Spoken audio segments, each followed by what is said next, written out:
네, 화요일 새 아침에 밝았습니다. 안녕하세요. 토마토 모닝쇼 김수경입니다. 구제금융 신청을 재고 있는 스페인의 독일이 최후 통첩을 날렸습니다. 외부 도움이 필요하다면 빠르고 분명하게 입장을 이제 표명하라고 공개적으로 촉구를 하고 있는데요. 지난주부터 스페인 문제는 계속해서 찜찜한 구석으로 남아 있습니다. 여기에 더해서 은행 동맹에 대해서 프랑스와 독일 간의 확연한 입장 차이가 드러나고 있는데요. 유럽 문제 계속해서 좀 신경을 곤두세우게 만들고 있습니다. 또 이번 주도 계속해서 실적과 관련된 좀 암울한 전망들도 좀 들리고 있는데요. 3분기 실적 가이던스를 내놓고 있는 미국 기업의 80%가량이 이 전문가들의 예상치에 못 미치는 수준의 가이던스 전망치를 내놓고 있다고 합니다. 일단은 좀 확인하고 가자는 심리, 경계 심리를 강하게 발동시킬 만한 좀 재료들이 많이 나와 있는 시장이었는데요. 어떻게 반응이 나왔을지 뉴욕 먼저 가보겠습니다. 신한글로벌의 김선영 연구원입니다. 연구원님 안녕하세요. 예, 안녕하세요. 김선영입니다. 수고 많으십니다. 반갑습니다. 뉴욕장 일단 마감부터 스케치해 주시죠. 2월 뉴욕 증시 3대 지수 모두 소폭의 하락세를 보였습니다. 독일의 시사주간지 슈피겔이 지난 주말 그리스가 구제금융 조건을 충족하는 데 필요한 자금이 200억 유로로 당초 예상의 2배를 기록할 것이라고 보도한 것이 개장 초에 투자 심리를 위축시킨 데다 프랑스와 독일의 정상이 양국화의 50주년을 맞아 독일에서 회동했지만 여러 문제 해결에 대해서는 여전히 서로 다른 입장을 재확인했다는 소식과 함께 9월 독일의 기업 신뢰지수가 5개월째 하락하면서 지난 2010년 2월 이후 최저 수준으로 밀렸다는 지표 역시 증시의 악재였습니다. 오늘 뉴욕 증시에선 애플의 주가 약세가 증시의 하락 요인이었는데요.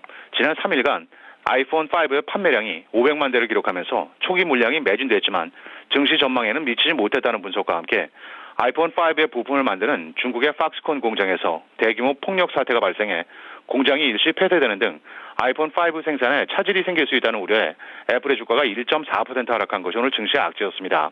하지만 오후 들어 운송업종과 통신사, 제약, 그리고 필수 소비재 등의 종목에 저가 매수세가 유입되면서 지수들의 낙폭도 만회하는 모습을 보였습니다. 오늘 주요 종목별 움직임을 보면 반도체 업체 웬버스는 SK 하이닉스와의 특허 관련 소송에서 승소했다는 소식에 18%의 주가 급등세를 보였습니다.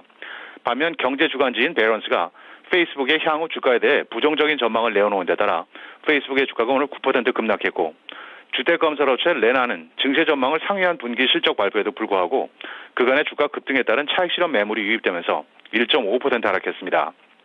라스베가스와 마카오 그리고 싱가포르 등에서 카지노를 운영하고 있는 라스베가스 샌즈는 주주 가치를 높이기 위해 회사를 3개의 부분으로 분사하는 방안을 논의 중이라는 보도에 1% 상승했고 증권사 시티그룹이 미국 철강 업종에 대한 투자 의견을 하향 조정한 데 따라 US 스틸이 1.8%, AK 스틸이 4.5% 급락했으며 다우지수의 구성 종목인 제너럴 일렉트릭은 광산기업 인수를 포함한 관련 사업부 설립 계획을 밝히며 주가는 0.7% 하락했습니다.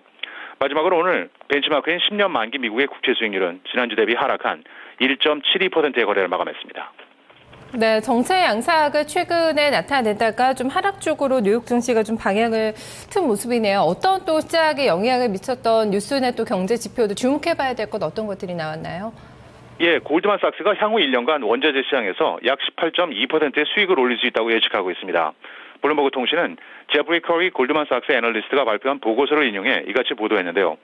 골드만삭스는 스탠다드 푸어스의 상품 지수 중 에너지 부분에서 26.5%, 산업용 금속이 10%, 귀금속이 6% 각각 상승할 것으로 전망을 하면서 특히 구리 가격은 연준의 3차 양적 완화 조치와 중국의 건설 시장 성장에 따라 내년 상반기에 크게 오를 수 있다고 덧붙였습니다.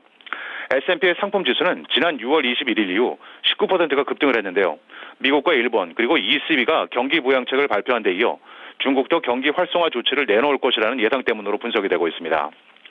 마지막으로 세계 최대 소매업체 월마트가 향후 1년 반 안에 인도의 첫 소매점을 개설한다는 소식입니다.